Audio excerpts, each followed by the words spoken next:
What is going on, Pretender here, back with another Honkai Star video, and today I'm here with my first impressions of Hyacine. It's been a few days since she did come out, and I do now finally have my first impressions after getting to try her on a few different modes on different accounts and such.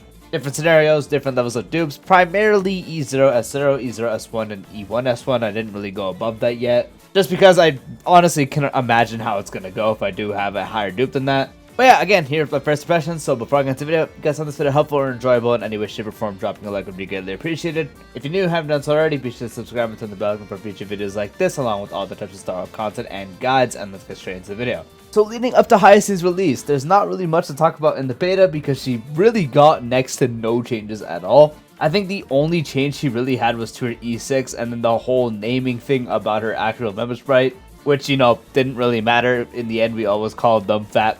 Yeah, I can't say the word. But yeah, Hyacine was a character that originally I wasn't too hyped about, but you know, when she first showed up in the story, I was like, yeah, she's pretty cool. Pretty cute character, so I was like, you know what, honestly, I probably will get her in the end. The whole thing about me and sustains, when we did find out, you know, she was going to be a sustain, that was a primary focus, is the fact that I really don't ever do sustained runs anymore. The only times I really do a sustained run is running Feixiao with Aventurine on that team, so a follow-up team with Aventurine, just because, you know, my Aventurine is at a very high level. He is at quite literally max dupe and max light cone, so it's kind of like a DPS loss not running him. And then times where I do run him as like a main DPS, he's obviously being a main DPS while being a sustain at the same time. So he's kind of like an anomaly in that case, but when it comes to, you know, using general sustains, Fofo, using someone like Lingsha, using someone like Luocha, I really don't ever do sustained runs anymore. So that's why I was kind of scared about Hyacine for me personally. For most people, she was going to be fantastic. Broken sustain, does sustain really well, AoE cleanse was going to be great. But for me personally, just because she was sustained, she was going to have so much less value for me. Because again, I really don't use sustains. The only times I use sustains was once, again, the Aventurine with the follow-up team. And then anytime I'm using Castress, which, you know, I don't really use her too much. And then obviously if I'm doing some meme run with a older DPS such as Blade, then obviously I would go ahead and take a sustain for Blade especially. But even with some old DPS runs, if I use Zele, I don't use a sustain. If I use someone like Jingwan, I don't use a sustain. So the whole idea of her being a sustain at core was going to be a pretty big problem for me, just because again, I don't run sustains. So ultimately, I decided to skip. Obviously, I decided to go ahead and test a bunch with different ways, you know, friends accounts that have her, different scenarios. I have multiple ways I can test units. So obviously I got to try her out a lot, and that's when I did come to the conclusion that she is way more than just a sustain. So just talking about her core kit, so not only is she sustaining very well to the point you practically don't worry about dying unless you do get one shot, obviously. If you're not getting one shot, she is going to heal you to max relatively quickly. Her healing amount is very, very good. On top of that, her having an AoE cleanse is fantastic, just because we do know the only one with an AoE cleanse right now is Lingsha. So Hyacine being the next one that does have an AoE cleanse, especially when we are getting to times where enemies do have AoE debuffs or AoE CCs. So Hyacine coming in with a built-in actual AoE cleanse was really good. And so at base with her role as a sustain, she was performing great. You know, I just ran teams where, you know, you'd probably want to run a sustain, weaker side of DPSs and so on, and she was sustaining perfectly. She was doing great. But the anomaly was the fact that she could straight up out-damage some characters in the game, with Ika's attack being fully AoE and also doing good damage. If you did run someone on the team such as Tribi or someone like Ruan Mei, who just practically has an AoE buff, so Tribi, you know, having the additional quantum damage, giving everyone all-time res pen, making enemies take more damage. If you did have people on the team that were AoE buffs, or also had people on the team that were debuffers for the enemies, so making enemies take more damage, that is where you really notice that Hyacine's damage with Ika was really, really high. At E0S0, she was easily hitting like 500, 600k plus. And we're talking about a unit that acts very often. 200 plus speed is 3 turns within one cycle, or within the first cycle, I mean. So you are getting that attack a lot. And this is a unit that was designed to sustain you. She is not only sustaining you, but also dealing an insane amount of damage. This was not something that was too different from other sustains that we did get. It all started with Aventurine, because Aventurine was actually one that you could very much build as a sub-DPS, you know, with Pioneer. Some of his dupes, his later on dupes, made him especially a DPS. And then with the release of Super Break, Gallagher got a big buff. When you did do Super Break damage, Gallagher did a lot. And then obviously Lingsha, who does insane Super Break damage. But that was obviously, you know, locked behind super break, so that's only one mechanic. So if there's times where you can't really break, then she did next to no damage. But you can actually build Lingsha as crit, where she still will do good damage while sustaining your team. It's no shocker to see that a sustain could do good damage, but see how much damage Hyacine could do, out damaging Blade, out damaging like older characters in general, out damaging, you know, any high built 4-star that can still clear. And again, just practically just doing more damage than the old characters in the game, old single targets, old AoEs,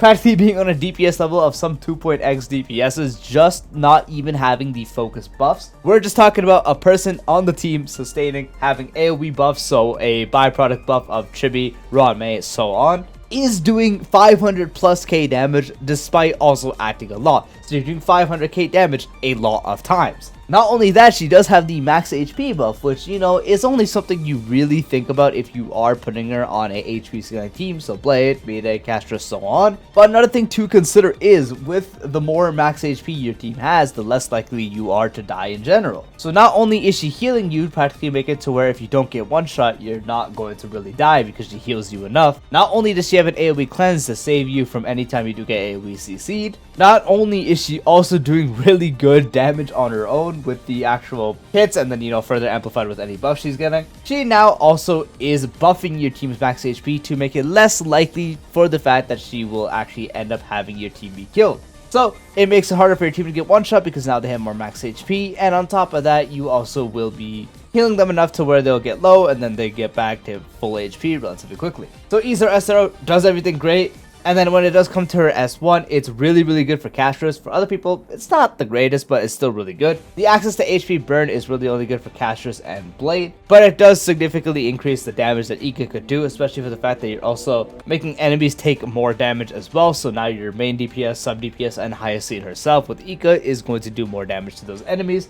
On top of that, you're getting an increase to speed, so it's easier for her to build or hit higher breakpoints. So not much to talk about with E0S1. For Blade, Castras, it's very noticeable with that HP burn. Making enemies take more damage is going to benefit everyone as well, and then also making it easier to build Hyacine herself. And then when it does come to talking about her E1, you further increase the actual max HP you are giving the team. So for anyone that is HP scaling, not only does that mean more damage for them, that's also going to be the fact that they're more tanky, which means they can take more hits, which is fantastic for someone like Blade. This is fantastic for any other team too, because now they'll be more tanky and they'll be less likely to get one shot even more. And on top of that, it overall will actually increase the healing that Hyacine does have, as she is now able to immediately restore HP equal to 8% of Hyacine's max HP after using an attack. So now anytime you do attack with Hyacine, you will gain access to a restore, which is going to be even more healing that can be done thanks to this E1. So E1, fantastic for HP scalers. It'll make anyone else that even is not an HP scaler more tanky.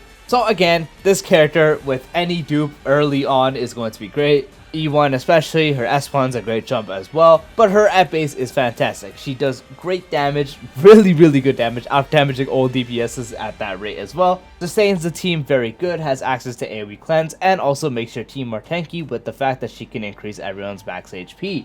And so my first impressions is that I'm very, very satisfied. I definitely think they made her much more than just a sustain. She's a sustain, a sub DPS that honestly could really much just be a main DPS. You could very easily make her a main DPS. The fact that she has guaranteed crits is something so funny that you could exploit with buffs, to the point where you really just could just run on you with a bunch of crit damage buffs, just go crazy with the healing you do, have the Ika attack go crazy, and then you have the guaranteed crit, and it just does a bunch of damage. So, as a sub DPS, and even if you meme around and run her as a main DPS, which will byproduct sustain your actual support as well, the damage she does is just insane. Again, sustains very well, makes your team take more hits because she can increase their max HP. So at the same time of being a sustainer slash sub DPS to main DPS can also be a support. A bunch of things in one. I think Hyacine is definitely super, super strong and probably is the best sustain we do have right now.